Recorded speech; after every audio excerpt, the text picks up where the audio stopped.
प्राचीन भारत की धरती पर जहां पौराणिक कथाएं जीवंत होती हैं और देवता मनुष्यों के बीच चलते हैं, एक नाम सिर्फ पहचान नहीं बल्कि भाग्य, शक्ति और दिव्य हस्तक्षेप का प्रतीक होता है। रावण। हमारे साथ चले और जाने कि रावण को यह नाम कैसे मिला।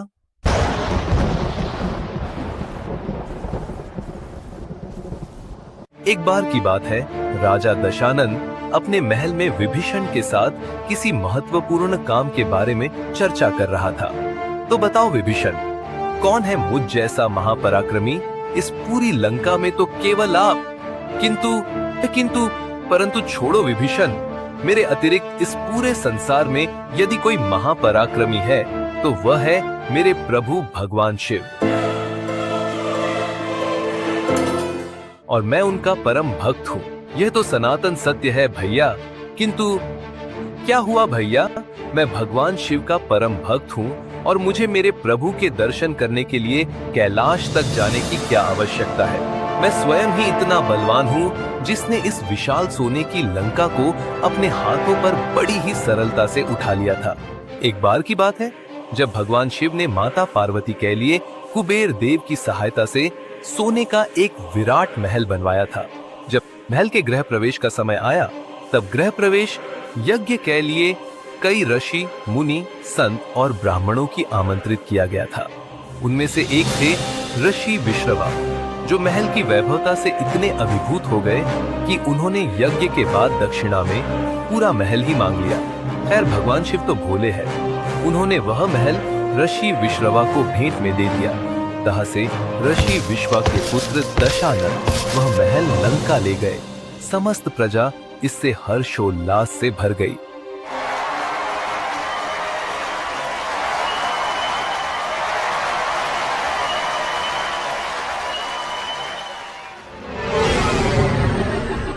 रुक जाइए भैया, ये आप कैसा अनर्थ करने जा रहे हैं? लंका को उठाना अलग बात है और स्वयं कैलाश पर्वत को उठाना नहीं। रुक जाइए भैया।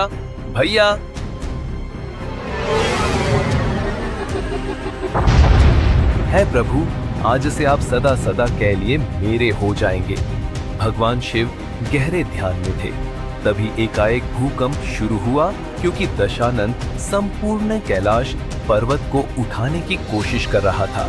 तभी भगवान शिव ने अपने पैर के अंगूठे से पर्वत पर दबाव डाला, जिससे दशानन के हाथों की उंगलियां कुचल गई। रावण ने दर्द में बेहद जोर से दहाड़ लगाई।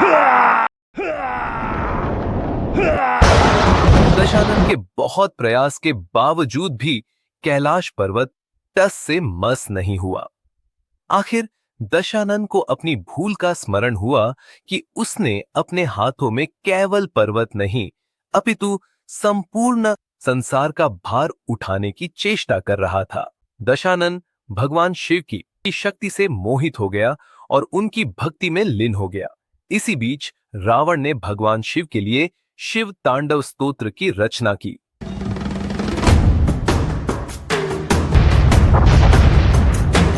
जटाकटाह संभ्रम भ्रमन्निलिम्प निर्झरी विलोल वीचि वल्लरी विराजमान मूर्धनि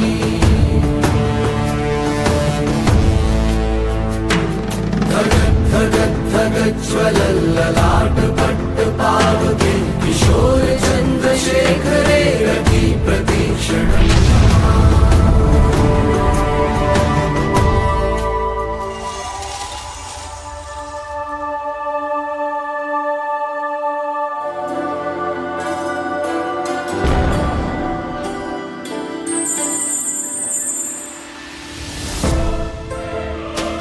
दशानन, प्रणिपात प्रभु।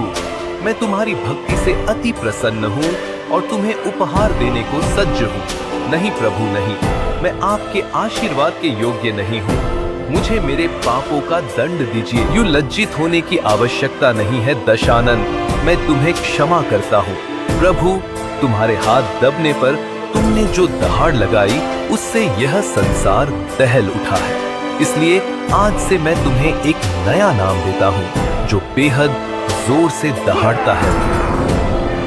रावण है महाबली रावण। ये लो मेरा परम प्रतापी शस्त्र चंद्रहास। इसका हर एक प्रहार वज्र के समान कठोर तथा सुदर्शन चक्र की भांति तीक्ष्ण है।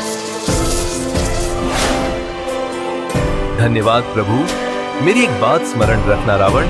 जी प्रभु, चंद्रहास का उपयोग केवल जन कल्याण हेतु ही होना चाहिए। यदि चंद्रहास का उपयोग किसी भी अनुचित उद्देश्य से हुआ तो यह शस्त्र मेरे पास पुनः लौट आएगा। जी प्रभु। और इस तरह से रावण को मिला यह नाम रावण। किंतु प्रभु क्या हुआ रावण? प्रभु, मैंने जो संकल्प लिया है उसका क्या? मैं आपको लिए बगैर यहां से नहीं जाऊंगा। असंभव। नहीं प्रभु नहीं, यह संसार भले ही नष्ट क्यों ना हो जाए, मैं आपको लिए बगैर यहां से नहीं जाऊंगा। क्या रावण अपनी महत्वाकांक्षाओं को पूरा कर पाएगा? क्या भगवान शिव रावण के साथ चलने के लिए तैयार हो जाएंगे? जानेंगे अगले भाग में।